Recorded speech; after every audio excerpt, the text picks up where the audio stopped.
You're watching Lansdowne Raw Live, the voice of the fans. Join me, Martin Prendergast and Conor McAvoy as we discuss Jake O'Brien making his full English Premier League debut this evening.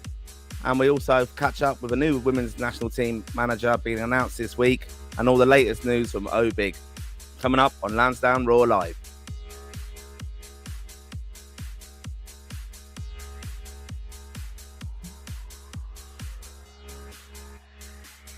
Technical difficulties here, Martin.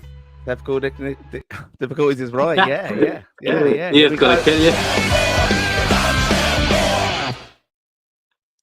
You're very welcome to Lansdowne Raw this evening. As again, I'm joined by Conor McAvoy. Some brilliant news this week in Irish football with the appointment of the women's national team manager, Carla Lane, and we're looking forward to chatting about her later on. But we've got all the latest news as well on OBIG as well. No Dave tonight. He's not feeling very well, but you're really happy that you're joining us for tonight's show. Keep those numbers coming. If you haven't subscribed already to the show, please do so on our YouTube and follow Conor McAvoy at Rep Tracker for the latest news, especially on our younger players coming through, because Conor is the man in the know. So, busy week in Irish football, as we said. We want your comments. We're the most interactive Irish football podcast out there, so we want to hear from you this evening as we discuss, as I said, the Irish women national team appointment. Do you think it's a good deal for Ireland? Do you think it's a good appointment? Are you happy with how it was announced? And also, we've got a bit of a fallout again, as it's typical Irish football fashion, in that Colin Healy, who was previously the assistant to Eileen Gleeson, he was obviously released of duties as assistant to Eileen. Oh, my camera's gone off there. Sorry, plug that back in. Oh, sorry, Conor, you were really frightened there, weren't you? Yeah, Colin Healy, a lot of press coverage this week about how he was expecting perhaps a contract. So we've got a little bit of news on that. Colin Healy made a statement during the week. I've already lost Conor there, so we better grab him back in if he can. But yeah, we want to hear from you, the Raw faithful, this evening. Let us know as well where you're from. It's great to hear you. But that's one thing we don't often get from the people on the show. Let us know where you're from, what games you've been to, what games you're planning on going to, obviously, in the upcoming games that we're going to be taking part in this year. So hopefully Conor will join back with me very, very shortly. But we're going to focus first of all on Jake O'Brien. At last, I think that's the headline news for us. Played for Everton the other day. We'll go into a bit more detail on OBIG and how all the lads are. Welcome back, Conor. Sorry, technical difficulties there. Technical difficulties this evening. Yeah, Dave is not here as again our usual host, David Dunn. But I think he is interfering in the background somewhere. But yeah, Jake O'Brien then, Conor. Let us know what happened there then. Good debut. So I think it was a big positive. It wasn't it for Irish fans. He made his full Premier League debut today. Particularly, there was a lot of optimism in the summer, Martin, when he made the move from Lyon to Everton. I know there was still some people thought it wasn't a great move. Thought he should have stayed at Lyon an extra year, but he sorry, I just looked at a funny comment there. If you want to pull it up there, Martin, so people know why I'm laughing. Yeah, Conor there went off to look at photos of Finn Azaz. As many of you will know, Conor is a big Finn Azaz fan. So. But he was highly touted in the summer, but the thing is, Lyon had no money. They invested money, which they probably shouldn't have invested, and then they had to sell someone who was worth any sort of money. And Jake O'Brien actually kind of went for a bargain in the end. It was 15 million, and we all thought maybe Everton under Sean Dyche, as we've seen before, what he's done with young centre halves, he's turned them into very decent players that he would have broke through into a very good Everton side. But the real negative was that Branthwaite was injured at the start of the season. Michael Keane was playing every week, and we were shaking our heads wondering what's going on here. And it continued to happen. Branthwaite came back. He was fourth choice centre back. And then Dyche was sacked last week, was it? Or a week and a half ago, Martin? It was the Friday night. It was the FA Cup game when Seamus Coleman took charge a couple of hours before kick-off. he was due to start that game anyway. That wasn't a Seamus Coleman tactical masterclass in terms of starting Jake O'Brien, but he came in, done well. David Moyes obviously has taken a liking to him because, as we've seen now, he's now what you'd consider the third choice centre half at Everton, which isn't a terrible position because without the green tinted glasses on, we don't all know that Branthwaite and Tarkowski are two very, very decent centre halves, and that if you're a third choice centre half at a Premier League club, you are going to get a lot of minutes. Like Michael Keane has played a lot this season, and if Jake O'Brien was the third choice from the start, he would have played a lot more. He would never have been dropped from the Ireland squad. But it was very interesting today, actually, that he played at right back, which is something you never would predict for a 6'5", 6'6", big, tall centre half that's not known for bombing up and down the wing. But in fairness, he done very well. He's excellent in the air. He's very good with the ball at his feet for his size, and he's actually relatively quick across the ground. Even though sometimes his turn he can be quite slow at turning, he's quick once he gets into a full stride. But it's a huge positive that he's played today. Hopefully, he'll continue to play regular minutes, whether it's at right back or centre half. It gives Ireland another option, which we've seen actually with just on someone else, James Abankwah, who played right back yesterday for Watford. I watched that 90 minutes. I thought he was absolutely superb. We've seen him play a lot of centre half and right centre back. He played a lot at right back for St. Pat's over the years, and kind of hasn't really played there since. When he went to Charlton on loan, he played there right back, struggled. So I thought that was probably the end of his right back days. But he was absolutely brilliant yesterday for Watford. Strong, fast, wins pretty much every duel. Brilliant in the air. I'm sure you've seen the video, Martin, of his slide tackle after 28 seconds. Brilliant way of announcing yourself, maybe not to get the yellow card, but it's about getting stuck in early and making a stand, and the Watford fans love him.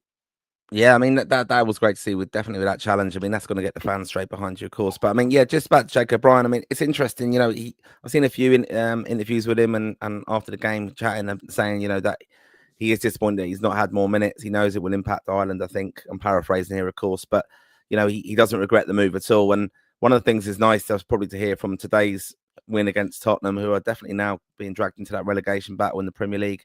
But, nice to hear David Moyes talk about him. Got a few lines from David Moyes. We wanted to have a look at Jake. We've not really had a chance to see him. The big thing, the strongest point of the team has always been defensively, but I thought Jake would maybe give us a chance to build a little bit better when we've got the ball, which might free us up a little bit if we can work it out. I think for long periods, it did quite well. For Jake, it was about getting as much for 90 minutes as we could out of him because he's not played so much. But I thought he came through quite well and did a lot of good things. I mean, that's just positive to hear. We love hearing about managers talking positively about our Irish players. And, Jake will definitely hope to be involved in the March window, okay, with the games coming up there against Bulgaria, of course. So, yeah, it's positive there, without doubt. Also, then, we'll come on to OBig as well. But, yeah, let us know your views. Thanks so much. We're nearly up to 500 listeners this evening on a Sunday night, which is fantastic. Seeing some of you back in, the usual listeners are here as well, the Raw faithful. Fantastic to see from you. Let us know who you thought stood out for the boys in green, in a sense, for over the weekend. Which lads will you keep an eye on, or are you hoping they're going to make that squad in March? Because, we all have opinions. This is what we give you this on our forum here. Can you give us your views of what Irish players and you just think on are going to do well? Martin, there's a lot of talking points. I know we're probably not going to talk about tonight in general, but it's probably showing itself talking about who we're going to pick in March, because there's so many names, and there's a lad that I've said to you about that we'll probably see in March with the paperwork being completed, and hopefully we'll see him in the squad. I don't want to say his name yet, but a lot of people know who I'm on about. But add him to the squad, and then you have Jake O'Brien probably coming back in. Andrew Mohamed will go out on loan at the end of this month, and you'd presume he'll be one of our first choice centre halves once he comes back in. Callum Robinson's doing well, even though it's a question mark who do you take out for him. So it's looking a lot more positive than what it was a couple of weeks ago, a couple of months ago. So it's actually starting to pick up, especially in the year that it is. It's a World Cup qualifying year. It's a huge year ahead. Oh, yeah, without doubt. I mean, look, we're looking forward to them games in March as well. I know there's a few comments coming in asking about, are there going to be games in June? We're thinking that will there be an Irish camp, perhaps a training camp or a friendly? Would be hopeful of that myself. I personally think that we need to do that. We need to give as many opportunities to the management team to get the lads together after that March window, of course, and then kick on into the fixtures. And it's just a quick reminder of what our World Cup qualification schedule is. Let's just have a look at that again. Obviously, Hungary in September. We've got the double header there, really, that part of the window, with Ireland at home to Hungary at Lansdowne Road. We don't call it the Aviva. And then we've got Armenia away. And then obviously waiting on this game between Portugal and Denmark, see who the opposition will be away in October. And then we've got Armenia at home in the 14th of October as well, again, back at Lansdowne Road. So follow it up in that window again in November, where Ireland will take on Portugal or Denmark. And then the key game really as well, which was going to, be a massive game for us, traveling away to Hungary for the last game of the campaign. Hopefully we'll have secured top spot by then, Connor, won't we? Might be a dead rubber, that one. But yeah, just on to them. We'll just move on to the women's team. We will be covering all the action from the lads over the weekend, big. But just other news this week. At long last, we had a new appointment. The women's national team manager was appointed. This is Carla Ward. Really happy to see her appointed. Comes with a good CV, former Sheffield United, Birmingham and Aston Villa manager. And she's going to be appointed to lead the women's national team through to the end of the 2027 FIFA World Cup campaign. So that's great. We wish her the best of luck. Obviously, she's going to have to deal with some of the recent retirements, Niamh Fahey and Diane Caldwell, which she spoke on last week's show about. And do give that a listen, last week's show. We're on every week. We do a live show. We catch up as well with you during the week. Sometimes we recorded one as well.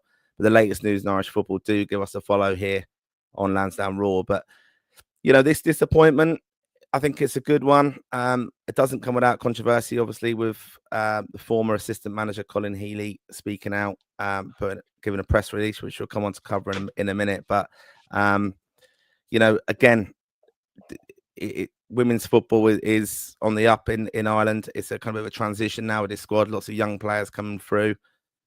It's always quite fascinating watching the women's game, and even the transfer window is obviously open now. Lots and lots of movement, League of Ireland as well. I saw actually Ellen Malloy, who's a previous guest on the show, player I really like. She moved back from Sheffield United women back to Wexford, which I wish her the best of luck with that. Always a fantastic supporter of our podcast as well. So, just some feedback then on the appointment of Carla is that this is David Carell. It's a fantastic day for Irish football as we welcome Carla as the new head coach of our women's national team. We selected Carla as she possesses this perfect blend of expertise and experience to deliver on our ambition to qualify for major tournaments, competing against the best teams in the world and continuing to grow support for the women's game in Ireland. I'm usually excited to support Carla and the team on their journey. And obviously that appointment, it was kind of ratified by the recruitment panel, Paul Cook, who's the president, Paki Bonner, Laura Finnegan, Mark Canham and Aoife Rafferty. And as I said there, it doesn't come without controversy, sadly, because, we did have the previous manager there, Eileen Gleeson, who was released from her contract recently. But Colin Healy, who many of you will know from an infamy in a way, fantastic player back in the day as well, almost went to the World Cup in 2002. Some of our older listeners like me will know this, but, he was the one who was going to be replacing Roy Keane. But he is a fantastic coach in his own right now. And he released this statement just to go through. I'm sure many of you will have seen it, but this is Colin Healy's statement just to say how he feels he's been poorly treated by the FAI. And he talks about in that, I'm paraphrasing, of course, but, just that he'd sat down with Mark Canham or had a phone call with him and was told his contract wouldn't be renewed. Now, we know that Colin Healy's been through a very tough time last year personally. Sadly lost his wife last year, but he is really, really well respected by the women's team. And it was incredible to see actually when that was announced, the kind of outpouring, I suppose, of support for him, that he was, just fantastically supported, received messages, from many players, like Denise O'Sullivan. He mentions her in it's a very, very good piece of writing, actually. This statement is fantastic, actually. I mean, it's quite nice as well. He follows it up, at the end, that Carla Ward, he wishes her all the best.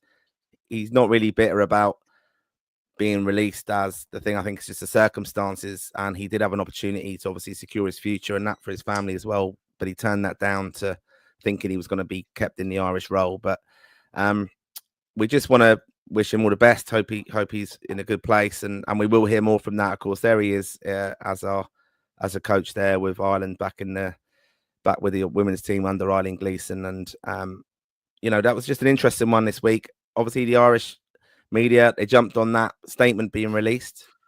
And we did hear from a press conference, obviously, announcing the new manager. But we did hear from David Carell and Mark Canham. And we're just going to play that clip for you now, just to get a bit of context to this. The decision we made to not renew Eileen's contract was purely a football decision. And that was the same with Colin's in terms of a football decision. All of my conversations before leading up to the final games against Wales and then after that, they were all confidential, and that's the plan, to keep that in a way. It's not my intention today to share any of those details. It's not my style or our style as an association. It's important to remain confidential. Obviously not in my control or our control that some of the elements of those conversations have been aired publicly.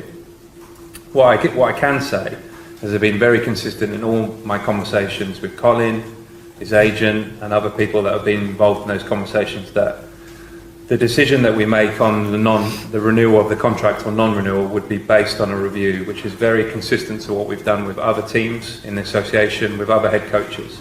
And it's very consistent throughout that would be the case.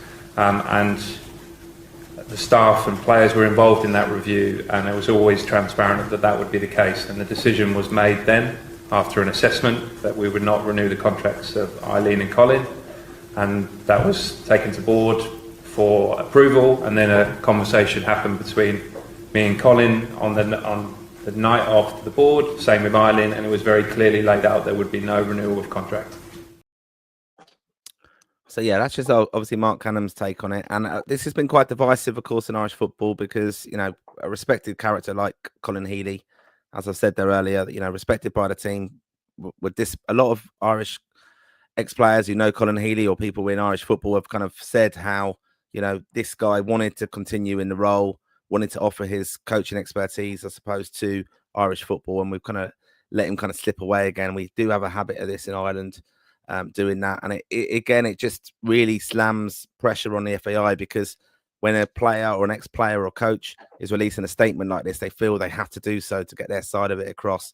It just does really reflect poorly on the FAI. But, fair play. I think they have come out fighting and they've clarified this situation. We're going to just play another piece now from David Carell, who is our CEO, and he's just talking about that as well, because this has muddied the water a little bit. It's Colin Healy's statement, which we have posted on our socials as well. I'm sure it's familiar to a lot of you now, but it's just that, he has clarified that he did have conversations. It's a bit of a mix up, and sadly, though, it just does, for people who are just kind of dipping into it and not reading the full story of this, it just doesn't reflect well on the FAI, and it seems like, it's still a shit show, seems to be most people's kind of view. But give us your views as well in the comments. Do let us know on this. I know women's football's not for everyone, but I think this is important that, again, it's showing how the business of the FAI is operating. And we know to do watch and stuff, and we know we kind of will analyse and will be critical of them, but we will also praise the FAI at times as well. So we just want to give context, because a lot of people don't understand what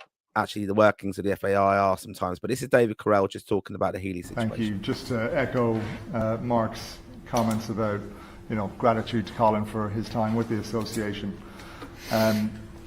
In terms of the exchange that I had with Colin, it was very clear that Colin's contract had not been renewed. It couldn't have been any clearer.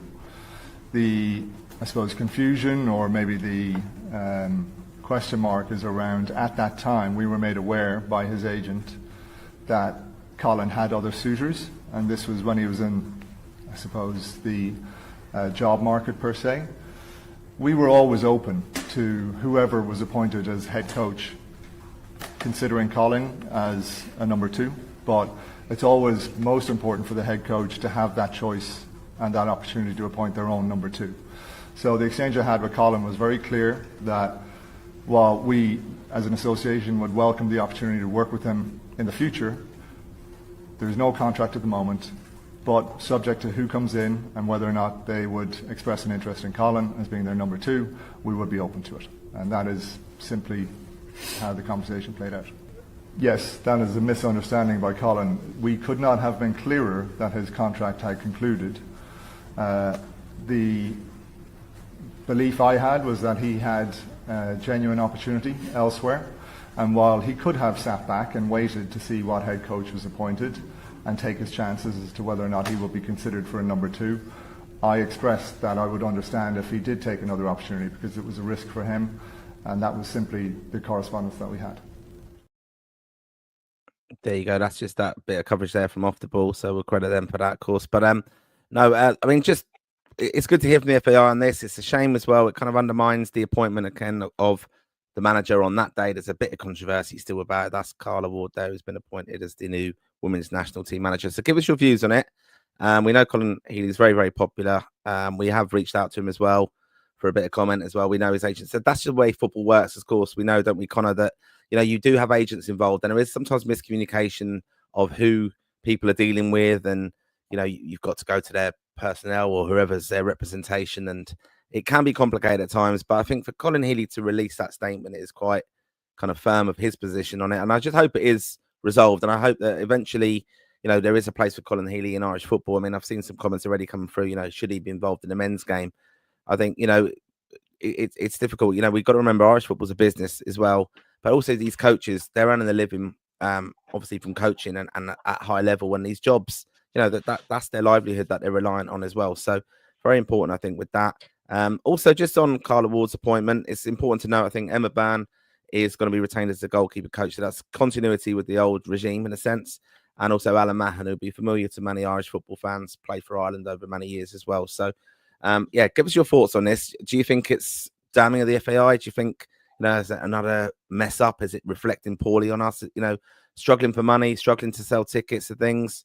People have lost a little bit of faith with the FAI over the years. But, is it another example of what can we not get our house in order? Why has it got to be so kind of awkward and controversial when anything's appointed? This should be good news, this appointment.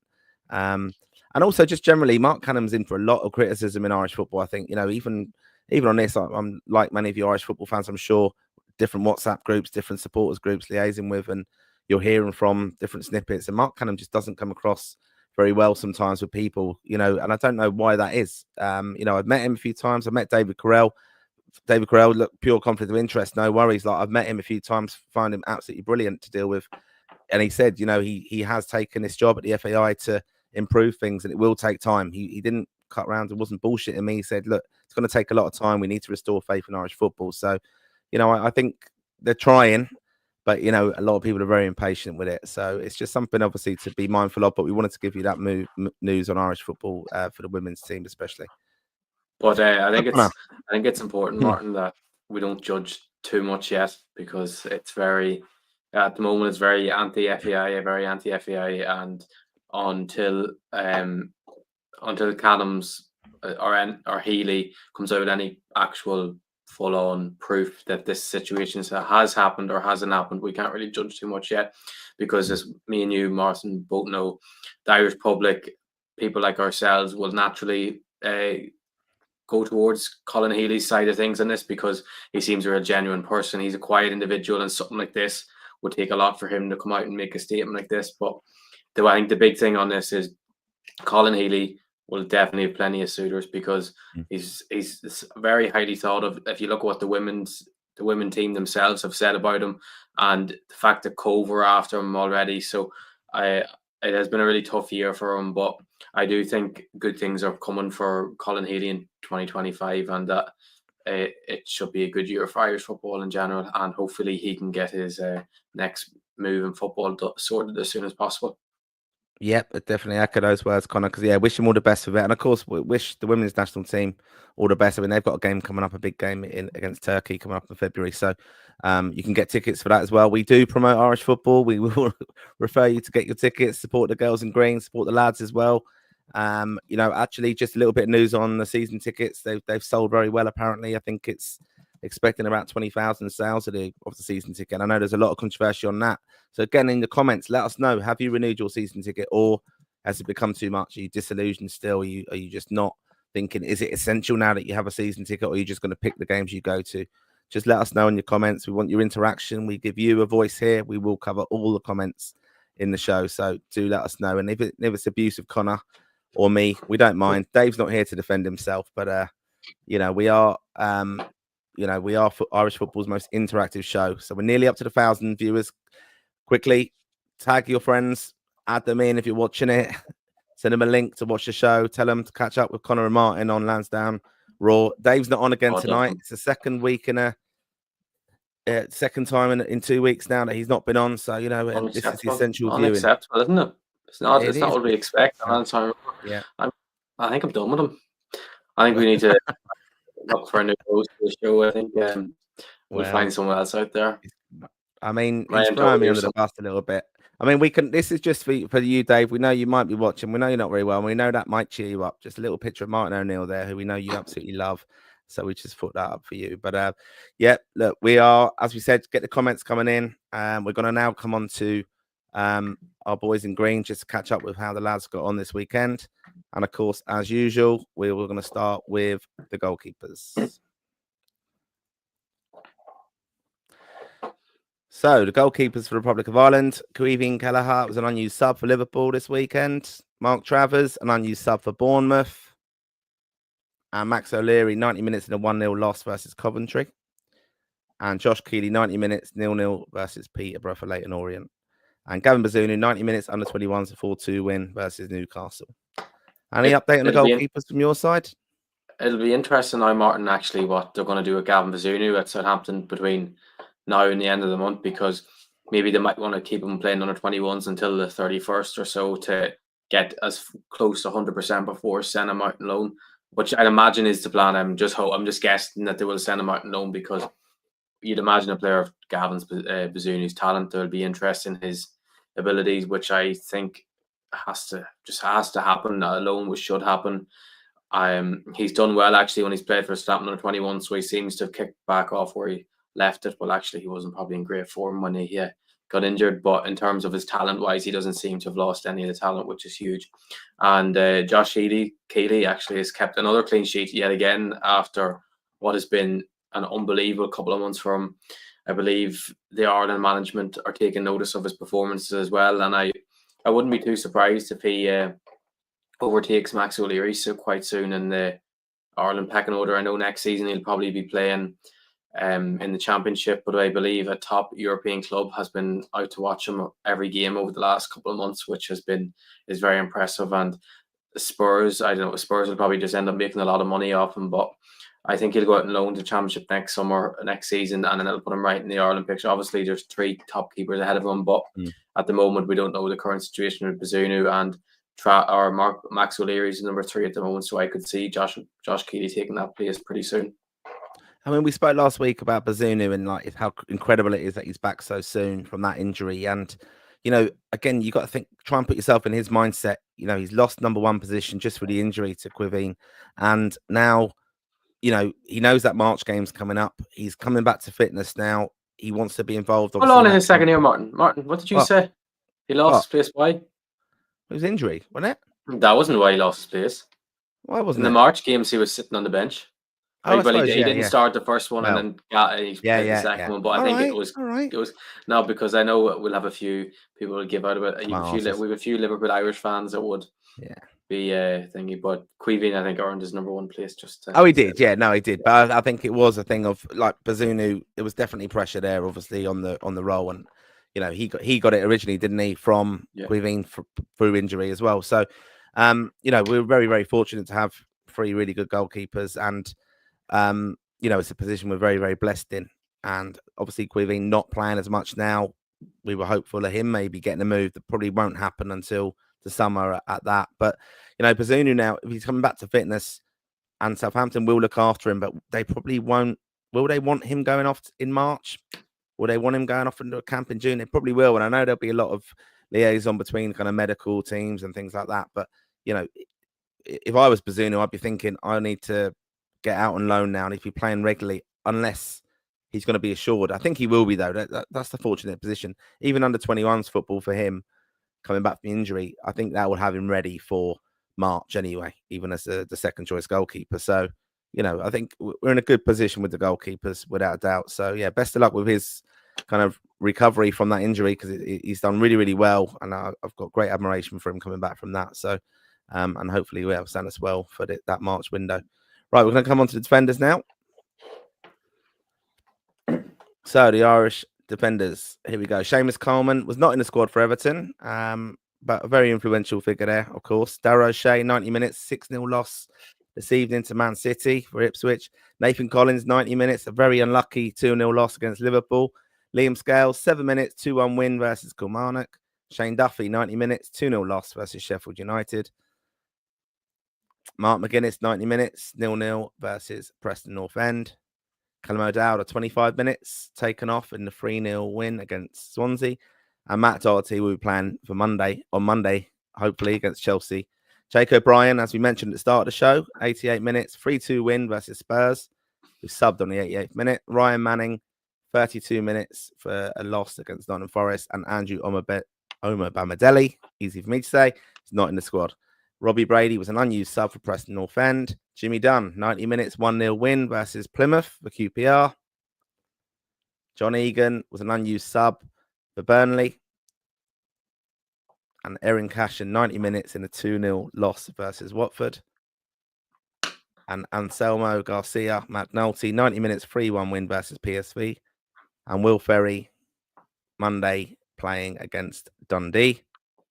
James Abankwah, 76 minutes and 2-0 win versus Derby.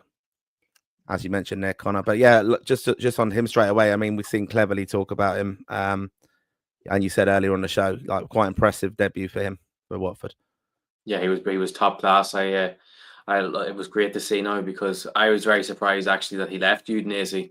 I seen that the manager himself didn't want him to leave. It must have been a club decision of James probably wanted to go play 90 minutes every week, which he was getting 45 minutes, 30 minutes at Udinese, but maybe at his age they feel his development is better elsewhere at Watford in the Championship, playing every week. He was absolutely brilliant the other day, as I said earlier. Strong, fast, won every duel, brilliant in the air, extremely composed on the ball, even under pressure.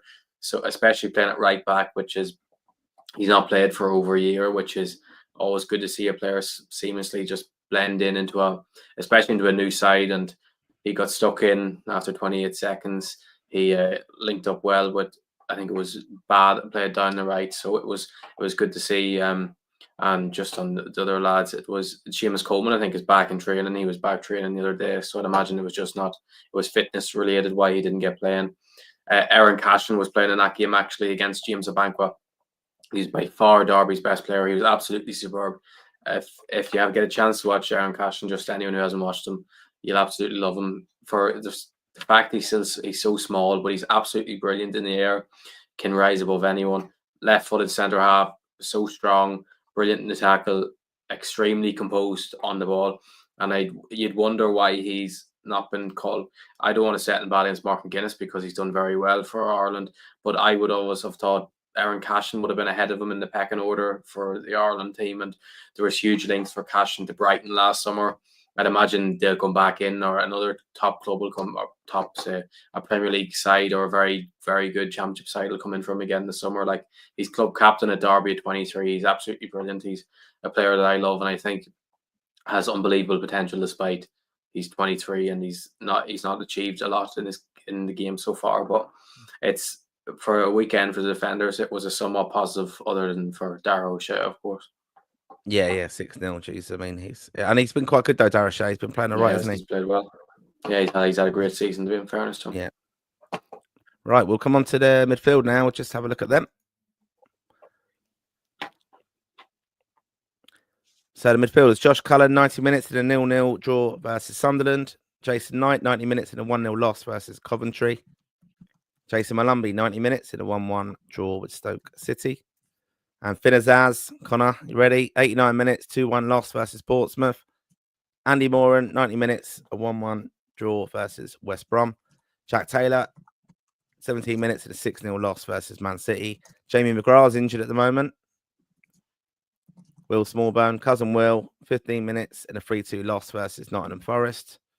Alan Brown, still injured with Sunderland. And Mark Sykes, 24 minutes in a 1-0 loss versus Coventry for Bristol City. Luke Connell, 55 minutes in a 3-1 loss versus Bristol Rovers. And Bosun Lowell, unused sub for Stoke City. And Connor Coventry, 84 minutes, 4-2 loss to Rotherham. And Rocco Vata, a player that we have spoken about on last week's show, especially 90 minutes there for Watford. So that's the midfielders there. Good to see Will Smallbones playing again, cousin Will. Great job. I have to look after the family. I have to give him a shout out, Connor. But so midfielders, what are you thinking this week? Finazaz, how did he play? Because I know that's your go-to.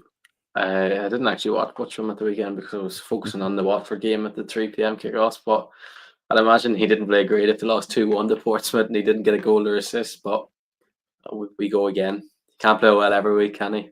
No. But just some more positive. Who was I going to talk about? Boston all played 45 minutes for Stokes 21s on Friday, and then went with the first team on the Saturday to West Brom away. So I seen Mark Robbins actually spoke about him, said that he's been impressed by him in training and that he knew about him before, and he can't wait till Boston gets back to 100% because he's a player he thinks can offer them a lot. And he's been a player that I've raved about a lot over the last year, saying how he should be in the Ireland senior setup. Obviously, that back injury has delayed all of that for the time being, but getting 45 minutes in for the 21s the other day would be crucial for Boston. And it was just a pity he came back around Christmas time because the 21s football doesn't be on, and it's a way of getting him back.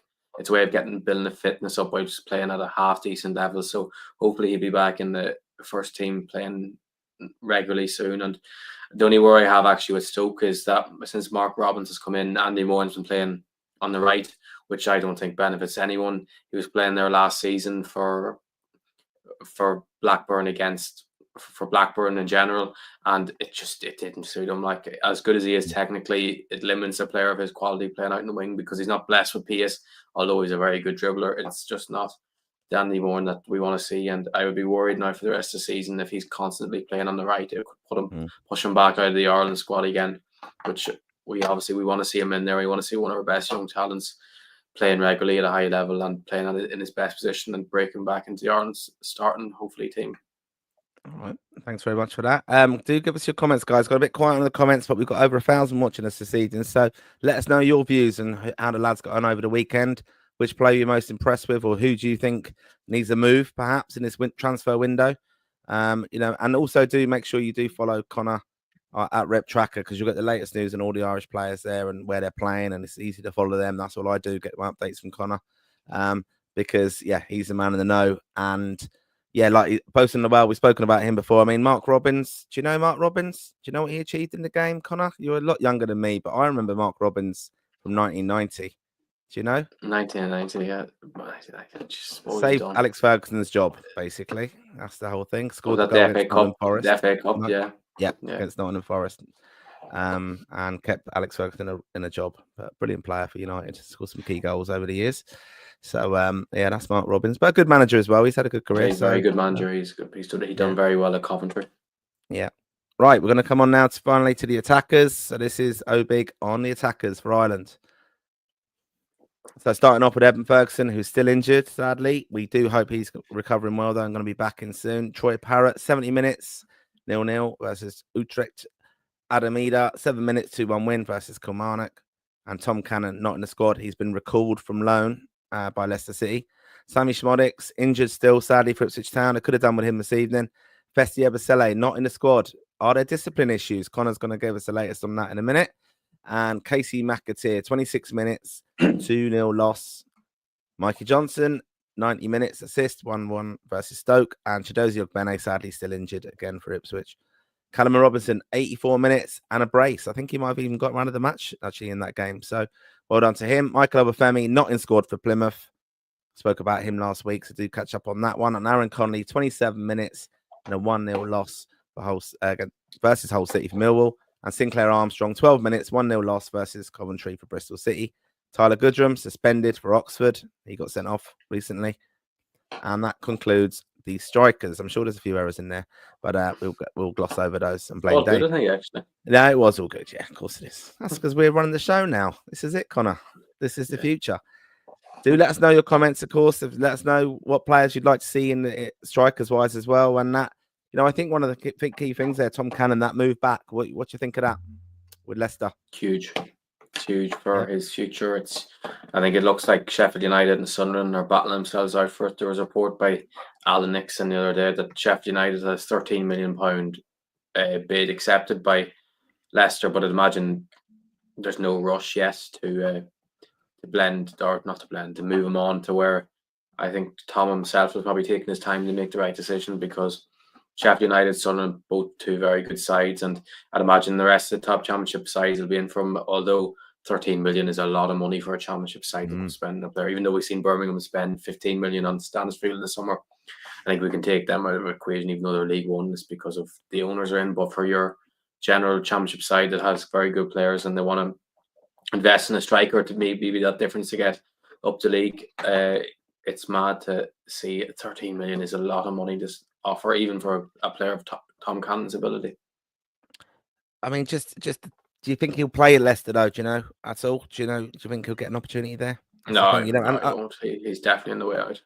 Yeah, he's definitely moving on this, because the thing is, if he plays this month at all, and even a single second for Leicester, he can't play for 3 clubs in one season. So no, there's no chance he stays at Leicester. So, yeah, unless there's a big injury, unless there's a big injury crisis. Sorry. Yeah. No, I mean that's an interesting one. Like, you can't play. Just to note as well, bit of a kind of scoop there. A lot of people wouldn't be aware of that you can't play for 3 teams in a season. So yeah, he will be there at Leicester, unless he gets a permanent move, really. So, I was intrigued by that, because I was thinking, God, he's going to go back there like Ruud. He's under pressure though, Ruud van Nistelrooy at Leicester, and he's going to need results, isn't he? So, is he going to be reliant on that kind of type of player calling him back from loan? I was intrigued by the move, to be honest. But and any news on Ferguson? I mean, look, he's the one that we actually that's what your mistake was. That's what I knew you made a mistake, Martin. You said he was still injured. He's not injured anymore. He's back in training last week. But I just think he's not been involved, because I don't think he was involved today or wasn't involved. I think he returned, maybe was it the day before their midweek game or 2 days before, and I just think they know he's going out on loan and waiting for the right loan firm or whatever sake it is. And I'd imagine it seems like West Ham are leading the race at the moment because of the Graham Potter connection, but I do think he wasn't involved today or wasn't involved earlier in the week, because they don't want him to get injured or pick up a silly knock that'll rule out a loan, because at this stage it would benefit Ferguson and Brighton, him getting out on loan and going to West Ham and scoring goals as their number 9 and coming back to Brighton in the summer, or they sell him on for huge money in the summer. So it's good that he's back already, because a lot of us didn't expect him to be back this soon, because Hurstler was talking a couple of weeks ago like he was going to be out for pretty much the rest of the month. So it's huge that he's back this early, and hopefully a loan can be sorted as soon as possible and it doesn't drag out to the final couple of days of the window. So hopefully it's not hopeful thinking from my point of view. Yeah. And I know, Connor, you obviously on Twitter, you run the Rep Tracker account and also contribute, of course, to the Lansdowne Raw one. But, I didn't realise, Connor, you also, not just following Irish footballers, you're also now taken to following the Irish manager, Connor, because you were one of the people who brought it to the attention of everybody. Not that one, other one. Here we go. Heimer, Holgrimson and John O'Shea in attendance at the Burnley versus Sunderland game. And Josh Cullen was the only Irish international on show tonight. But in terms of eligible players, there was Zirkin, Egan Riley, and Joby. Things happening in the background. Joby. Joby. Did I say Joby? Joby. What did I say? Joby. What did I say? Joby. It's Job. Job. Sorry. Oh, Joby. Do you know what? Regular listeners of the show, the Raw faithful, will know I deliberately did that just to kind of, as a kind of little tribute, in joke with Dave, because he can't even pronounce the likes of Robbie Brady's name. But yeah, Chidozie. Yeah, just everyone together, please comment. Actually, just in the comments, you can actually let us know which Irish player you think Dave messes up the most when he pronounces them or attempts to on the show.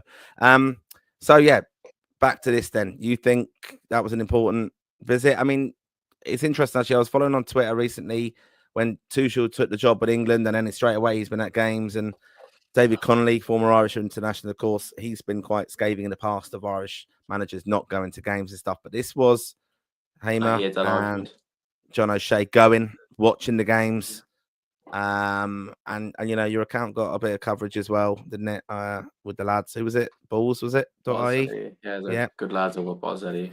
Yeah, give them a shout out as well. But yeah, it was good there going there, wasn't it? Just to see him out there and at the game and picked up. And there has to be a reason why. There has to be a reason in particular. A certain player there to watch, or a player they wanted to have a conversation with at the end of it that they've probably been speaking to, because, like, as much as Josh Cullen is good to watch when he plays in Championship, he is, in fairness, he's brilliant to watch in the Championship. I don't think they went to watch him, and I don't think they particularly went to see John Egan either, because we all know that John Egan only would have played if there was a injury in the back line. So you'd like to think that he was there to see Dennis Cirkin or see Egan Riley, or maybe have a quick chat with Joe Bellingham about, as I've said in the past, that he needs to get out of his brother's image, and he's trying to actually separate himself a bit from it, because I don't know if you've seen Martin, but instead of Bellingham on the back of his jersey, he has Job.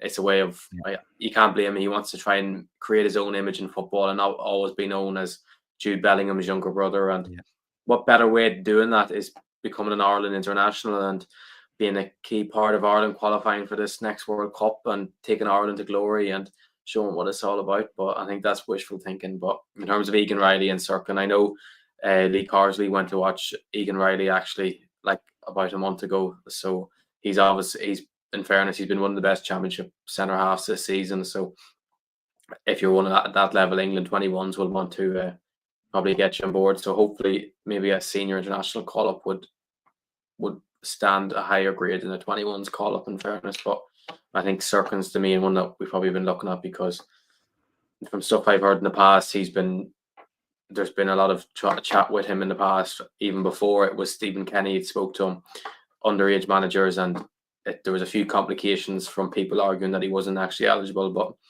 he's definitely eligible. So hopefully, I think he was probably the main one there to see, whether it was just there to have a chat with him and see where his head was at, or actually get there, see him in person and try and finish the last couple of details with him and making sure he's on board for March, because it's about time he makes his decision on his international future.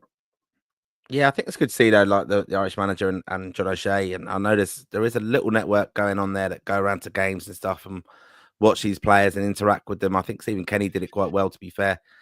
Just showing that, you're in our thoughts and all with, you're on the radar and we're looking at you and stuff. So I think that's important to do. So yeah, fair play and well done, well spotted, Connor. And it's a little bit we spotted as well. Obviously, a player who, is a little bit divisive in Irish football. James McLean, he had a little run in, didn't he, with his with the Shrewsbury, the town of Shrewsbury, basically. He got a lot of grief. This is James's Instagram account where he had commented in response, I suppose, to the abuse he kind of got from their fans, and a big hefty challenge went in on him by a Shrewsbury player. So he kind of responded, but then the fans went to pot and all that kind of usual kind of stuff then.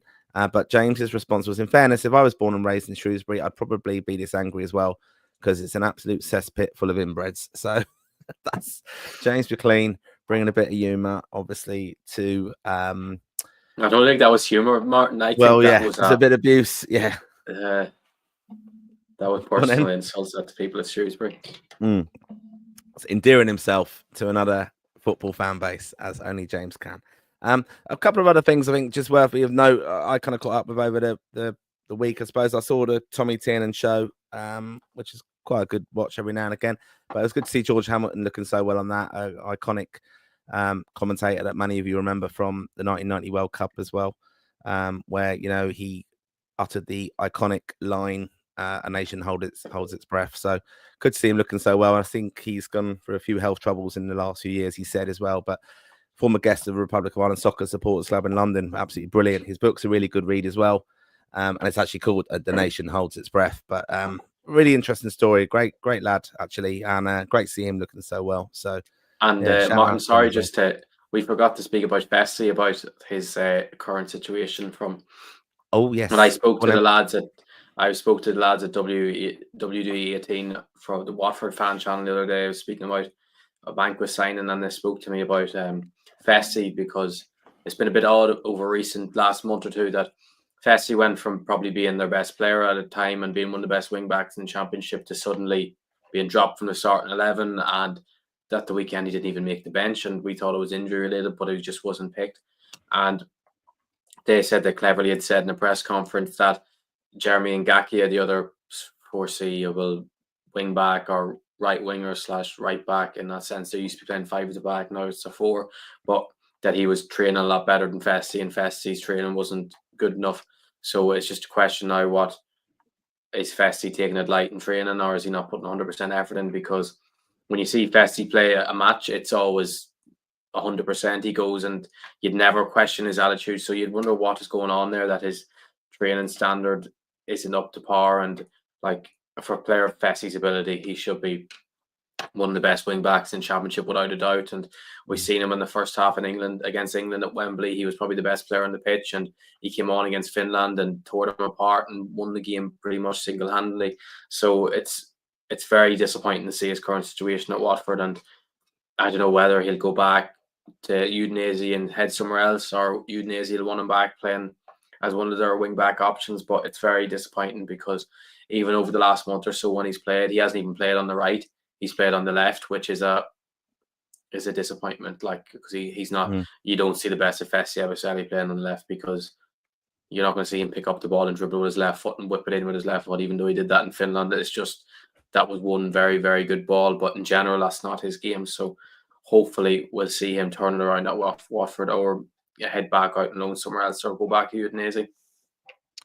Yeah, it's an interesting one, isn't it? Because like we had a little bit of a chat in our WhatsApp chats, like I'm sure lots of Irish football fans have, and straight away, not to get on his back or anything, but when you hear questioning of people's attitude and stuff, and these lads, and we're all guilty on these Irish football podcasts, of course. Ours is number one, of course, but and most interactive as well. But we're all guilty of hyping up these players, and we want them to do so well, and we're so interested in it, of course. And then you hear like mumblings of a poor attitude or something, and we're not wanting the clamour of people to get on people's back. I think of like Evan Ferguson. We've had little mumblings of that about him, and Aaron Connolly and things. I don't know, is it that extreme? Even Obafemi, he gets questions and called out a little bit. People just think, what's gone wrong? Why is he not playing? And you look for a big kind of story there, I suppose. But we do want our players to kind of be playing, and we were expecting him to kick on, and hopefully he will. It might be a move needed and stuff. So we'll obviously monitor it here weekly, and we'll have more of our interaction on the OBIG, just to see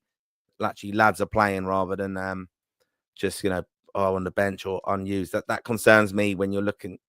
Lads have got to be making a push now to be in that kind of period for contention, obviously on the Heimer for the squad in March. If you do want to contact the show, just to let you know, this is our email address, pod@lansdowne.raw.ie. We do want more interaction from you. We'd love to read out your stories.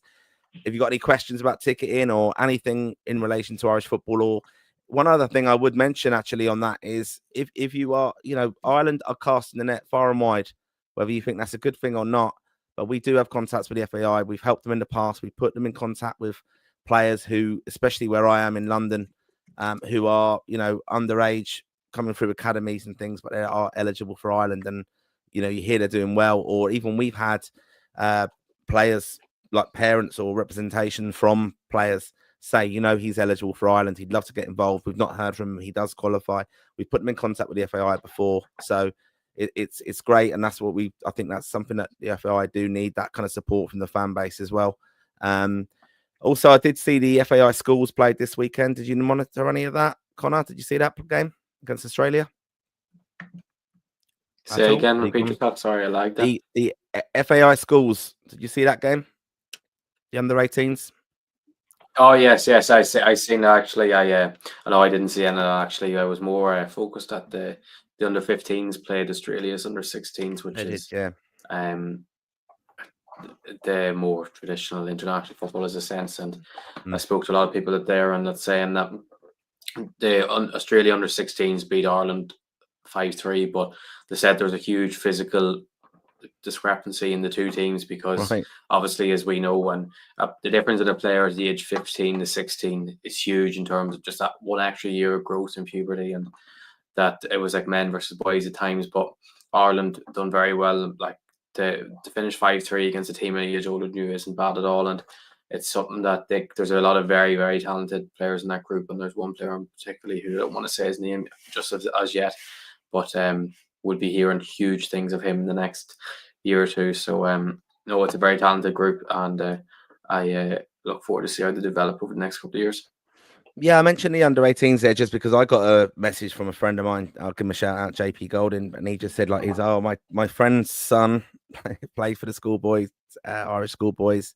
I won't name him, of course, as well, but yeah, he just said like, it's supposed to be a very talented player, and it's a good result for them. They won 3-1, so yeah, brilliant to see from that as well. But as I said, yeah, do reach out to us at the pod. We want to hear from you. Want to hear your stories of away travels. I'm sure there's some very funny stories out there of trips. And we're up for more interaction from you, the Raw faithful. So, and also while you're here, make sure you are subscribing on the YouTube channel, trying to grow that. It makes a big difference to us. If you're listening to us on the podcast version of this, do give us a review and a rating. That will really help us. And let's just remember as well, we're giving you this content and these videos completely free. Connor does a really good job finding out where all the players are, who's eligible, tracking them, letting us know who's playing. It's a full-time job keeping up with it, but we do appreciate your support, and that's really important as well. And love all the comments. I mean, we've nearly got 1,500 viewers this evening, and there's not a lot going on in Irish football at the moment, but we will be there at all the games in March, June as well. Expecting to have one home friendly. The FAI kind of released that to a few of us the other day, the supporters clubs, just that they're thinking it will be one game at home, and part of that reason I think is because the obviously Nation League finals take place around that time, so it's the quality of the competition they want to get in there. Probably an opportunity to have a camp as well, and then obviously it all starts in. Well, just on that, Martin, will that will that mean an away game as well, or literally just one game? They're looking at, as far as I'm aware, they're looking at one home game, and then there may be an away game, but it's just the quality of opposition. They're thinking, and will they do a camp instead? Is okay. From what I've heard. Okay, that makes sense. So and also you've got lots of other stuff around June, haven't you? GA and all other things in London and in Dublin, of course, and opposition, the Nations League, lots and lots of things going on. So you'll have to worry about that. No, yeah. Away for us, Martin. Yeah. So yeah, do listen back to the show. It does come out on where you listen to all your podcasts, also the YouTube. Look back as well at our Lansdowne Legends night. We had a brilliant night, myself and Dave, and Connor was there as well. He was doing our spotting from the crowd, and we gave him a bit of a history lesson. But we were joined by Alan Kelly, Clinton Morrison, and Ian Hart. That episode, that's exclusive to YouTube at the moment. 2 hour long, 2.5 hours, I think it was as well. Just an interview with the lads, sponsored by Jemison at the Irish Centre. So you can listen back to that. We talk about Saipan, we talk about the lads' career with Ireland, and it's absolutely brilliant as well. So lots and lots of stuff happening in Irish football, and we'll be covering it, all the games that we'll be going off to, if Connor books flights on time, of course, and Dave doesn't start shouting at me about that. Right, we're going to come on to your comments. So, obviously, the context of the show, we've been chatting now for about an hour almost. So, some of these comments, we just go through them, and we don't really edit. We don't have a producer. So, some of this will be going back in a way to the show and some of the comments we've said in response to things we've done. So, Martin Fitzpatrick, Niall Ennis, at Stoke Irish. Connor, that's one for you, I think. No, I don't think so. Actually, Martin texted me that on Facebook the other day. I don't believe he is. He's an Irish sounding name, but I don't believe there's plenty of Irish eligible at Stoke, more underage setup. But no, I don't believe he's eligible for Ireland. Okay, and JOC, friend of yours, Connor, I'm sure. Tough fella, because he then comes on for your fella. Let's go look at Finnazaz's photos. We've said that one previously. So this is Keno for Taoiseach. I still don't think it was the right move for him. I wish more. This is about O'Brien, by the way. Yeah, sorry, yeah. A bit of context on this about Jake O'Brien, we chatted about earlier. So you can go back and listen again. I still don't think it was the right move for him. I wish more Irish players were brave enough to go and stay abroad rather than sticking around the UK. Still, if there was any manager I'd want him under, a defensively solid and experienced coach like Moyes, who works well with youngsters, isn't awful. So good comment there, I think. I wish Jake O'Brien that, yeah. This is in relation to the Colin Healy and how we believe he issued a statement earlier as well, just about how he felt he's been treated by the FAI. Colin Healy treated very badly. Room should be made in the Irish men's setup. Also, who was Hamer watching on Friday night? We've covered that as well. Obviously, at the game, Burnley, Josh Cullen, Sirkin, and who else was there? Job. Oh, Job. Yeah, not Joby, right? Job. No, not Joby. There's no Joby. Right, James Agnew, one of our writers. Again, do check out our website, lansdowne.ie, where we have a brilliant team of writers there. And James has done some amazing stuff, really, really knowledgeable about the history of Irish football as well. So, evening, lads. Hope all's well. Do we reckon Callum Robinson will get a recall in March? 10 goals this season in the Championship, so he's going well. Colin Robinson for me is one he plays week by week. He will never do it 2 weeks in a row. Basically, although he has. Look, I know I'm I'm not going down the Dizzy line here, Connor. I'm not going down Dizzy route, but You leave Didzy alone. Didzy scored he's just 20 goals in not. League One a couple of seasons ago. He's just not. Callum Robinson, he'll just remind them, Cardiff, that he's he's brilliant on his day, but then it's just a very flat performance, or doesn't perform, and then does something. I mean, he got sent off recently, doesn't he? And he struggles with injuries. We need that consistency from him, I think. A big thing, Martin, with him is he's out of contract in the summer actually, and I think he's fighting for a new deal. And he said, not anything against him, but he said actually, I think it was an interview a couple of months ago, saying that this is the best he'd ever prepared for a season, and he'd put everything in because he knows he's fighting for his contract and that he doesn't want to be released by Cardiff. And in fairness, he's having a brilliant season. I think he has a chance for March, but to say he will be picked, I think it's still very hard to say because like we have a lot of good young attackers, and where are we going to play him? We're going to play him up front because we have Ferguson, we have Cannon, we have Ida, we have even Sinclair Armstrong, who's just came back the weekend, which is great to see. And like Sammy Smollett's going to be up front. Are you going to play him on the left? Are you going to play him over Rocco Vata? Are you going to play him over Mikey Johnson? Or are you going to play him on the right over Festy? So apologies. I don't think he has much chance unless he continues to score. And by the time March comes around, he's has say 16 championship goals, because I think there's just lads ahead of him in the pecking order right now. Yeah, no, I'd agree with that. I mean, it's quite frustrating, really, his Irish career, because he had a good run at it, and he is adaptable and stuff, but he never really set a place down, and got that hat trick, and everyone's thinking, wow, like he has to start then, doesn't he? That's the way kind of perception was, but a good decent player. JOC again. How many friendlies have we in June, lads? I think it's going to be one, is what I've been told. Also, any update on Ferguson, and obviously in response to who Hamer was watching at Burnley, Dennis Serkin, I think it is. And just Kevin O. Things are definitely looking up. Good competition for place in most positions now. Mon's extended squad that never changed seems a long time ago now. So that's in relation to, obviously, Hamer being a bit adaptable with his squad. We're hoping that we're going to see different players involved, going to give opportunities to players as well. Matt Doherty, it was very divisive, wasn't it, last time that he got back in the squad?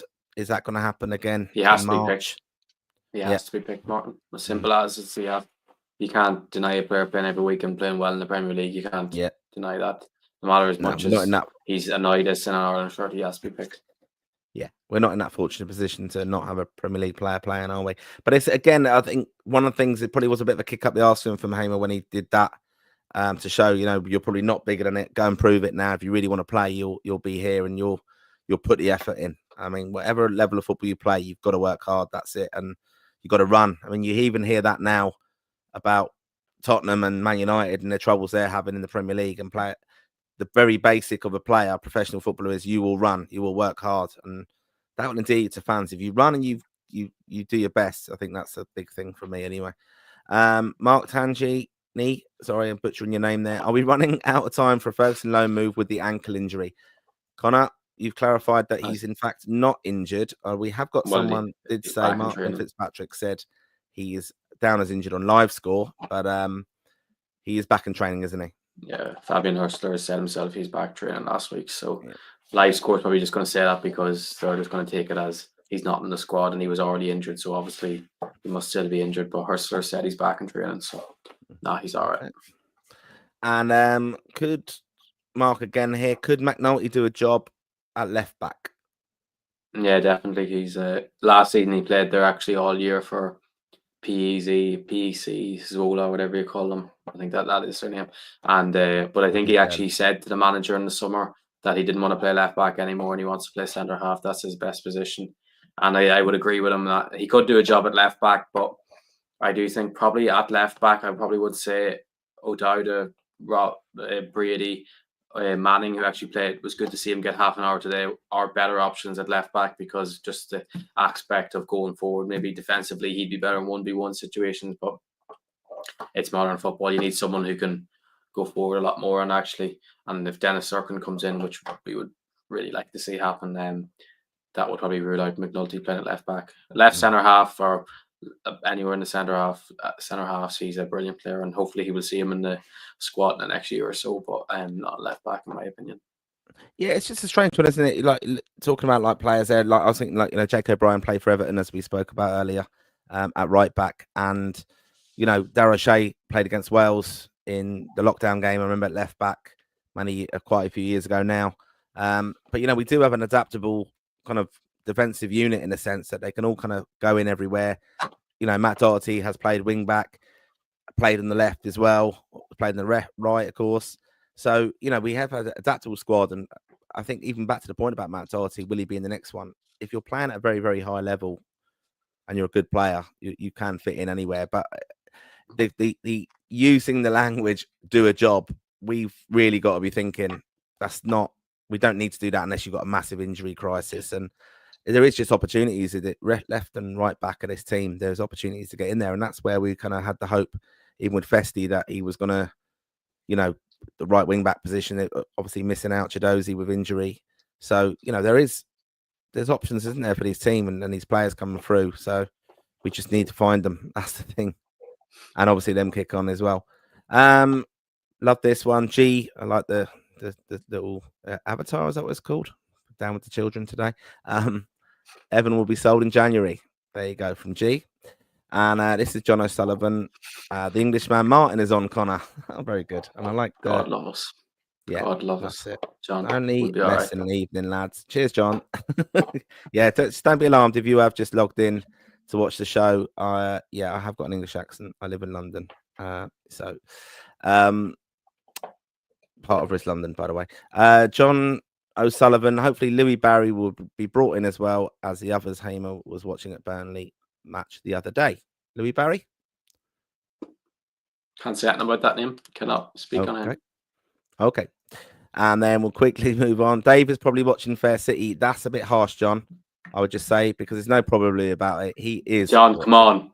John, he was watching Love Island. Don't lie. He was at 9 o'clock. We started that. Love Island starts at 9 o'clock. Yeah, that's what he's been watching. You should see. Our WhatsApp group was hopping. We were thinking, where's Dave? This is not like Dave. Like, normally he's on the ball. He's a bit, sorting us out and getting ourselves organised and things. But he was very, very quiet. And then we got messages coming through, and he was in the wrong WhatsApp group, basically. He was chatting about this one. Do you reckon that one's going to date this one? I don't know. Is that going to be her first pick? I don't watch it.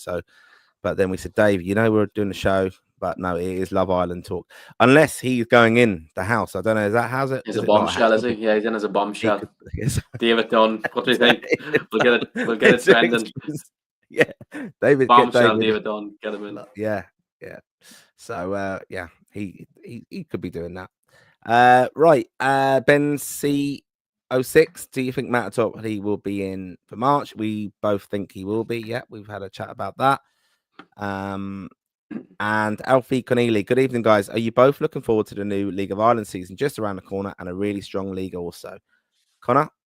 Can't wait. I'm actually buzzing for it now. It's not long now. It's under a month. Is it under a month till it starts? And especially the league starting, Shamrock Rovers as a play in Molde and still in the Conference League, which feels like the seasons of the Conference League is over when actually it's not. But it's a great time to be a League of Ireland fan. It's going to be a huge year ahead in the League of Ireland, and a lot of teams spending serious money. And I think we've seen with Derry City over the last couple of months, it's actually crazy to see the money they're invested in. And there's been rumours that they've been throwing crazy money transfer bids at players, which we've never seen in Ireland. But you hope it goes well for them, because it can be a slippery slope. It doesn't. But I'm very excited for the League of Ireland. Are you, Martin?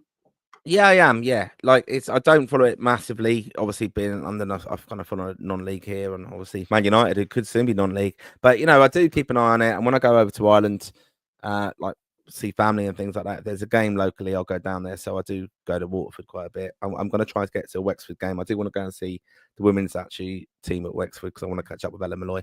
But I think it's a brilliant league, and it's fantastic last year for the profile of the league. I hope even with the advertisement and promotion of it now, obviously jump on the name of Damien Duff. It's incredible thinking that Shelburne done so well, and Damien Duff was the manager, and it was on Sky, and it's like even the overlap were talking about it and things. It's great for the profile of it, and yeah, I'm all for it. I think it's a great league, and lots of our members of Irish Supporters Club in London are well behind it. We all have a kind of team, I suppose, and I'm always disappointed, obviously, from Kilkenny that it's not.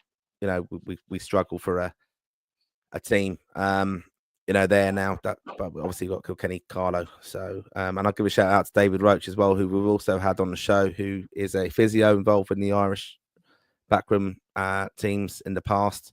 There's a lot of work with Kilkenny Carlo as well, and I know involved with Waterford as well a bit. So, I'll be interested in it, Connor, and I think hopefully money will come into it. I mean, it is a gamble though, isn't it? With these teams, as they're putting in crazy bids, is the support there in the background? You just don't want teams folding and stuff getting bigger than they are and trying to push and risk and reward, I suppose. But no, looking forward to it, and I'll definitely follow it a lot more now. And try and we'll catch force you to watch it anyway. Martin will be forced to watch it this season. You will be forcing me to watch it. No, I do enjoy it. I mean, look, I think I've told a story of it before. When I was over in Dublin years ago, when I was at uni, we went on a field trip I studied in St Mary's in Twickenham, and I did Irish studies and things like that. And we went over to Dublin, and we bunked off one night and went to St Pat's at Tolka Park game against Shamrock Rovers, and it's brilliant. Like, I still talk about it now, as a reason chatting about it now. So yeah, great atmosphere, and yeah, I like it as well. Like Brian Kerr, like he often promotes it, of course, and talks about like the characters in it, and great interest in the history of it all too. So right, next comment, our legend boys, there you go. Who will the June friendly likely be against? I fear an Oman type scenario. That's from Nuri in UK. Hi Cahill, how you doing? We don't know who the opposition will be yet. I mean, look, we can rule out teams obviously from who's playing the Nations League and things. But yeah, look, it's supposed to be in Dublin. But they'll want to make sure that this season ticket package is. We know the games there. We know 5 of them anyway, don't we? Or 4 of them. 4, yeah. So yeah, they want to make sure that 5th one's quite attractive as well, because they've sold tickets on the back of it, but they can't announce it yet. So it'll be interesting to see, I suppose, that March games, which teams or who free it up, because we're waiting on Denmark and Portugal as well to see what our opposition is for the World Cup. So that's it. We don't know yet, but I don't think it will be any of them kind of John Delaney derby kind of things. And Tony Herbert, I'd say the Irish boss was there to see Egan Riley. Great show, lads. Thanks, Tony, for your feedback. Appreciate that. Cash in for left back by Downtown 123. And a good question here, JOC. Everyone fit. What's our best midfield in your opinions? My thing is, it would depend on who we're playing. For example, we go play Bulgaria at home. I would play midfield of Cullen. If everyone's fit, because I would consider Boston now all being perfect in our midfield with fully fit, but because he's not really an international as of yet, I would say Cullen, Jack Taylor, Azaz, and then, but say for example we go play Portugal or we play Denmark, I would say it's more of a Cullen, Taylor / Malumbi / Knight, one of the 3, and then Knight actually really is the 10 in front of them, because we've seen Knight against top opposition how crucial he is, because he's having an unbelievable. People don't realize how good of a season he's having at Bristol City at the moment, and we've seen in Ireland jersey how well he's done. Like, he's got man the match against France. So one thing he has the ability to do is, no matter, he can play the ball into his feet, he'll take it on the half turn, and he's unbelievable composure on the ball. That he always seems to win free kicks. He'll take a lot of pressure off his teammates, because especially when you play bigger opposition, you need a man that can get the ball to feet and win a few free kicks, use his football brain to free things up, get everyone back into shape. So I think when you play top opposition, Jason Knight has to play. When we play lower level opposition, maybe not. And I've actually forgot about Cousin Will there. Cousin Will actually can fit in seamlessly into that Ireland team. But I'd like to see when Small Boat plays for Ireland more in a deeper role. I think he's a lot better as a number 6 or number 8 than he is as a number 10. Just on Jason Knight, he's 23. Yeah, like he's a mystery player for me. I really like him. I think he's better, more than a runner. I think he is clever, and he's been probably unfairly used by a lot of the Ireland managers, because he can just fit in. Again, I spoke about like the adaptability of him earlier, of players earlier. Very, very versatile. That's a great comment there. Look, no Finn Azaz. He's not even gone for his. I did have Finn Azaz, and I did have Finn Azaz. I said depends on the opposition. I said when we play the top, because you need runners off the ball. But you said, you said there though, Jason Knight, he's having a fantastic season at Bristol, and it took him a long time to get out of Derby, didn't it, or whatever was happening there, and injuries a little bit as well. But like, why do you think he's not? Do you think that's his level, Championship? Like, why is he never gone? What I would have said actually is, if you asked me this question a year ago, Martin, I would have said Championship is level. But from, as you know, how much as I love Sinclair Armstrong, I watch a lot of Sinclair Armstrong when he plays, and I happen to have watched a lot of Bristol City this season, and Jason Knight has been by far their best player. And you hear people talking about how he's a player that can go to the next level because he's been playing more as he would have always been really a number 10, or like, as you said, he's been kind of a utility player that wherever the manager needs him, he'll play. But he's been really Bristol City's main man in that midfield, playing as a number 8. And seeing the levels he's improved in terms of taking the ball in that, as I say, taking the ball in a half turn, and the ability just to win free kicks and composure on the ball, and it's something that it's such an underrated skill that people don't seem to think about. And his ability to cover ground, as you say, as a runner, there's no problem with him breaking up play or covering ground, or when you play a top opposition, sitting back, getting stuck into lads. So I do think he has the ability to go to one day be a Premier League player, whether it's how high a Premier League he goes, whether it's just like what Smallbone is doing at the moment, where you're up for a season, you're back down. We don't know yet, but he's only 23. He's captain of Bristol City. He's absolutely adored by everyone there, as Wayne Rooney absolutely loved him. So there's no, I don't think we can say, I don't think we can really say yet there's a ceiling for him as such, but it's definitely what I felt of Jason Knight a year ago. Things have definitely changed for the better. Yeah, I mean, like I said, I really like him. Like, it's amazing to think now. I've just pulled his stats up. This is Wikipedia, but like, so Derby County, he had 150 appearances for Derby, right? Bristol, he's on 71. And he's 23. That's an incredible amount of games he's played, really. And then he's got, I think it's 35 senior caps since 2020 for Ireland as well. So, like, I really do like him. I think he's a really, really good player. And I think he will be a little bit of one that he'll be such an important player in time. Like, when he settles into that position, that experience will be attractive to a team who, for example, every player wants to play Premier League. But, I mean, if a team goes up, they know what they're going to get soon. He'll be very kind of wise, game-wise and stuff. I think I'd love him to kick on a little bit.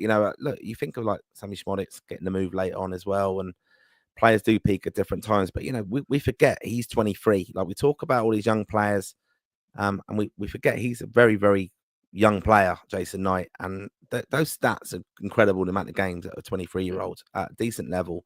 And the Championship, as we know, like he's not massive, but he gets stuck in around it, and I do think he's so underrated, Jason Knight. And I'll never forget that night. In terms of stats, which we don't really want to do, but I think I tried to pull up thing on the phone there, but it wouldn't load. It was like the top 5 highest rated players in the Championship season according to SofaScore. They have their rating of everything the player's done. I think Azaz was number 5. He was a 7 point something, and I think Jason Knight was number 2 in the league, which shows that, especially as we know, Martin, with these sort of ratings of SofaScore do, when a player gets a goal or assist, it's huge for boosting up a rating. But Jason Knight isn't a huge player for picking up goals or assists. Obviously, we'd like him to get more than what he's currently doing, but to have the ability to constantly get a very high rating every week shows, I know that's not how we want to watch football in a sense, but it gives you a broad idea how. Yeah. I know what you mean. Yeah, it's more he's standing out, isn't he? Yeah, well, you broke up a little bit, but I know what you're going to say it's more that he's standing out for the other stuff in the game, the kind of dirty work and stuff. But he's a very, very good player, I think. And like I said, that Luxembourg game, yeah, your internet's a little bit wonky there. I think that's just Dave messing around there in the background. Yeah, all over the shop here. Yeah. Just come on. We're going to wrap up soon, but we're just going to come on to your last few comments. Thanks everyone again for watching. Over 1,500 this evening. Really do appreciate your support. Make sure you have subscribed to the pod on YouTube. Listen to us on Spotify as well. Throw it on in the car if you're there. All the listens help us grow as a pod. And as I said, our content for you is completely free. We're looking to do a lot of stuff in the new year as well. So, later on in the year, of course. And we do appreciate your support as always. So this one again is a player that we've been watching a bit of. Nathan Fitzpatrick just commenting here. Love the Watford fans raving about Rocco, and that new chant is top. Do you know about this song? Are you going to give us a burst of it? No, I'm not. But yeah, they were singing it the weekend. It's a very good chant now. Oh, would I? Nice. Yeah. Okay. Is it to a tune that we would know that is just nicked from another team, like, or another player? Oh yeah, of course, yeah, of course, yeah. That's the best way. But they're the best ones usually. Fair. They are, yeah. And there we go. We've done the Pizzazz one. Adam Kavanagh, love seeing a Banquo getting stuck in after 27 seconds on his Watford debut. Yeah, brilliant to see. Love that. That's what it's all about, I think, make an impression. And another question probably for you now, Connor, not public. Is Jack McGlynn now locked into the USA? I know he's 2 caps, but not sure about the current eligibility rules. He actually played for US. You know, the USA have a mid-season camp for their MLS-based players. He actually played for them yesterday, I think, against Venezuela, and scored an absolute rocket. So fair play to him on that. But I had it, and a lot of people in the FAI had it. A lot of people I know who'd be very well touted on these FIFA rules, which are very hard to keep track of. That once you were 21 and played at any competitive level, including 21 games, or he played in the Olympics, which would have ruled him out of playing for switching. But I see Neil O'Riordan, when he done his interview with Paul Niebel the other week, he said that he spoke to someone at FIFA who said they didn't count. So it's kind of up in the air. I'd like to think the person at FIFA would know more. Like, but it's like, according, when you read the rules, by reading the rules, it would seem that he's not eligible. But then by the FIFA person, it seems like he's eligible. So, but there's that vote that is happening in the new year, which it's meant to mean that all 21 games wouldn't count as a cap. So at the moment, it seems like he's not eligible from my reading. But I think he'll probably, because I don't think he'll ever break into that USA men's national team at the moment while he's playing in the MLS, because they have a lot of high quality midfielders.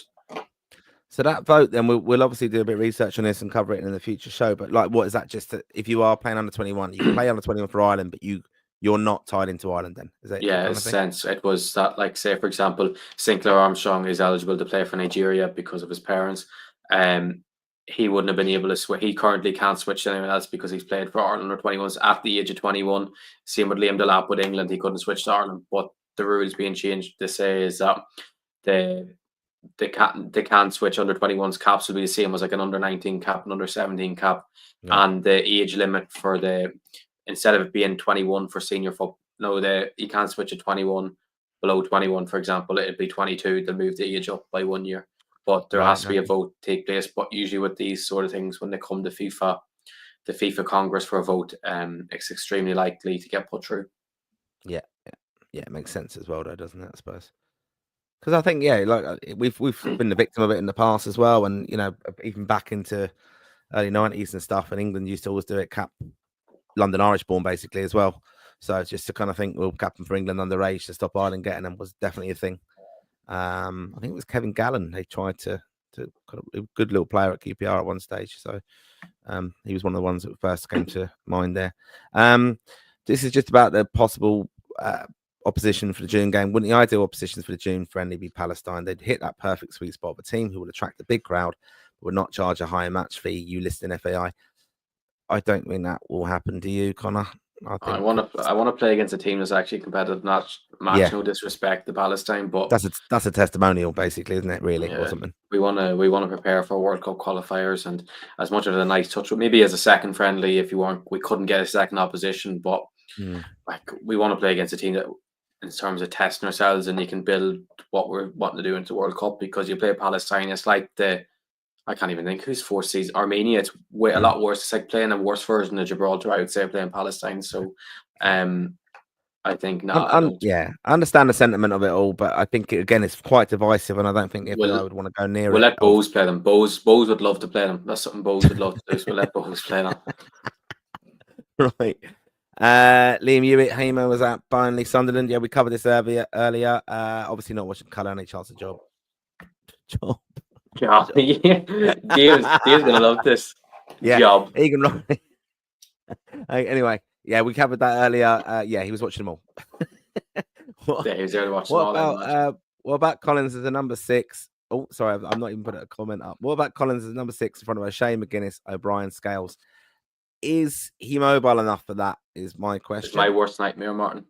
The only thing about him playing number 6 against England, technically he played there for whatever it was, 45 minutes. He basically just played centre half because he was just sitting back the whole time. And the only time he ever went into midfield was when Kelleher had goal kicks, and he would go up to the far opposition and he would try and flick it on or whatever it was.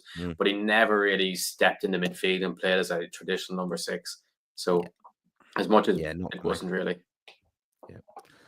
Here's Jim Bear here talking about Jack McLean. Played well in the SAB national game the other night. If FIFA changed the rules, he should play for Ireland. He isn't fast, but has a tremendous left leg that could help. And I'm not dismissing the comment, but it's a little bit like the one he could do a good job for us. Yeah, look, we need all-round footballers who are very good technically, all-round. Technically, though, he is a superb footballer. He is, yeah, exactly. So I'm being unfair on the phrasing of it there, but look, we do have to cast that net far and wide, and I know that's divisive as well from lots of the Irish faithful as well. And what's the story with Justin Ferrazaz and Kevin Zeffy? Just quickly. Are you setting these comments up? Is this your burner account? No, it's just two Irishmen.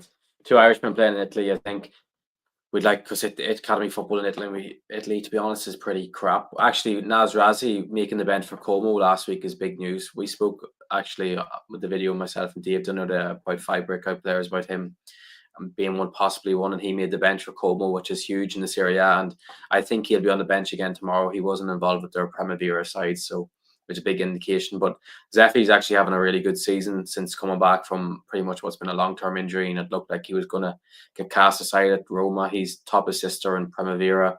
I think he probably would have liked to go out on loan this month, but I think Roma want to keep him, and I think we'll see Zeffy make his debut for the first team before the end of the season, which will be huge. I think with Justin Ferrazai, I think he has to move on from Frosinone. It's not their Serie B, and he's not getting minutes there, and playing Primavera with them is not a high standard, and he's technically very good. I think he, in terms of playing for Ireland, I wouldn't worry about that. He wants to play for Ireland, but in terms of sorting his club career, I think he needs to get out on loan or get a permanent move somewhere else, because where his current place at, in my opinion, is not beneficial for his long-term future. Right. And similar kind of tone here. Either of you watch Trent Conan-Doherty much? I'm sure you do. Of course, Jack. I watch everyone. Don't you work? No, but I've only really watched him in the Youth League this season, which has been 4 or 5 matches, and he's been excellent. In fairness, for Liverpool, he's probably been himself and Rio and Gamala that played for them the other week have probably been their 2 best players for their under 19/21s, and I think he's just physically not ready yet, probably for men's football, but in terms of technically and how he's doing at 21s football, he's doing very well. So I'd imagine he'll probably stay with Liverpool 21s until the end of the season, and then get a loan in the summer or get a chance with the first team in pre-season. Actually, I'd say that's very likely. He'll probably go with the first team in pre-season and get a chance from there. Nice one. And last comment this evening, a little dig at me, of course. Double for Didsy per usual. That's Dave McGoldrick, FAI Senior International Player of the Year, 2019. Played 14 times for Ireland and scored 1 goal. And wait. It's one of the match things. Matches? How many in 14 games? Yeah. 8. That's incredible. Is that true? Isn't it? That shows how good he is. 14 games. Martin, you're forgetting how good he actually. Now you're forgetting how terrible we were at one stage. That there was only one good player on the team. We were so bad, but Didsy did carry us in a lot of games in terms of his hold-up play, his link-up play. Oh, he did, yeah. No, I'm not knocking that. But no, it's just it's hard. It's hard to blame a striker. You go on about this goal nonsense. But he had no chances. Who was going to create from? No, I know that. Well, we remember what James McLean's crosses used to be like. He used to do a step over and he used to hit it across the far corner side, and even Robbie Brady. I'm going to look back. I'm going to look back at the games. I'm just looking at my book there because I will do this. I'm going to look back at the games and just check the quality of the team that was with him, and also the man of the match stuff. I think we need to definitely confirm that happened. And he mightn't have got in general man of the match, but he definitely would have got your man of the match, the RT, the Irish side of things, man of the match. Yeah. But I think it's probably where I'm damaged with him was just Daryl Murphy went to the Euros in 2016 and offered. He did very well, but he's, he went ahead of him. Not picking him. Didsy. He wouldn't have been advanced then. He wouldn't have been advanced then, I suppose. Didsy's like a Sammy Smollett. He was a late bloomer. He was, yeah. He was a late bloomer. He got released. Was it Ipswich? He got released by, and then the next season he went and got Sheffield United's Player of the Season. Whilst they got promoted. So I think it's I think Didsy. I think you're giving him an awful slack for being a late bloomer. Well, still, it's just, And you love Sammy Smollix, and he was a late bloomer.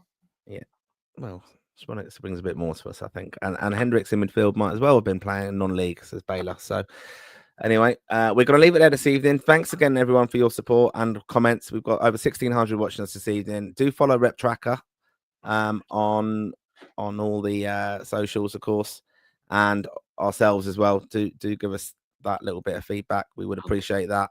I'm at PrenDM on X or LRaw_pod for X as well, where we will be getting a bit more interactive on the tweet machine. I don't like calling it X. It annoys me. And I think, Martin, the most important thing for tonight is if you enjoyed the show, make sure you go onto YouTube and like the video, because that's the biggest thing that helps grow the channel, helps push it out in the algorithm. Is just, even if you have 2 seconds, just go onto the video on YouTube and hit the like button if you could. Yeah, it would be appreciated. As I said, like we've spent a couple of hours now chatting, almost a couple of hours just chatting about Irish football, giving you the latest news in the Irish players. We've done the work for you. Do follow the accounts, of course. You will get it there, but it's brilliant to have so much interaction on a Sunday night, and we do thank you for your support.